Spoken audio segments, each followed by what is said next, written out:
Assalom O'zbekiston. Kuningiz xayrli o'tishini tilab, Avtoterrorist radiosining studiyasidan gapiramiz. Yil davomida odamlarning notabiiy o'limiga sabab bo'lgan minglab ilg'or avtoterroristlarimiz shahrimiz bo'ylab javlon urib harakatni davom ettirishmoqda.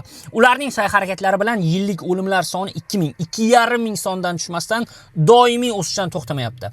Avtoterroristlarimizni qo'llab-quvvatlash uchun ko'zingiz tushganda yuziga tupurishni va padariga la'nat aytishni unutmang deya, bugungi Avtoterrorist radiosining lichinkalar dasturini boshlasak bo'ladi.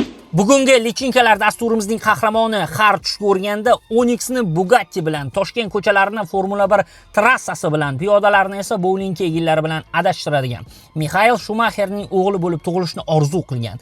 Ammo yo'l patrul xodimlaridan o'ziga emas, dadasining vaqtinchalik amaliga ishonib yashirinadigan, hayotda shaxsan o'zi uzun sochdan boshqa hech narsaga erisha olmagan haydovchimiz.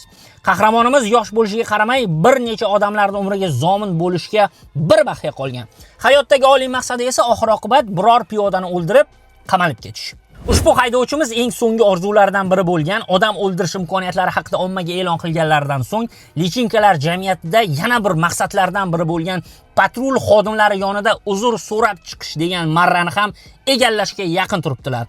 Eslatib o'taman, dasturimizda eng ongi past haydovchi tanlovi davom etmoqda. Bugungi haydovchimizga izohlarda 5 ballik shkalada o'z ovozingiz va yurakdan chiqqan dil izhorlaringizni qoldirishingiz mumkin. Endilikda O'zbekiston ko'chalaridagi lichinkalar haqida doimo Avtoterrorist radiosiga murojaat qilishingiz va mukofot evaziga radiomizda ularning nomiga qarg'ish hamda so'kishlar yuborishingiz mumkin bo'ladi.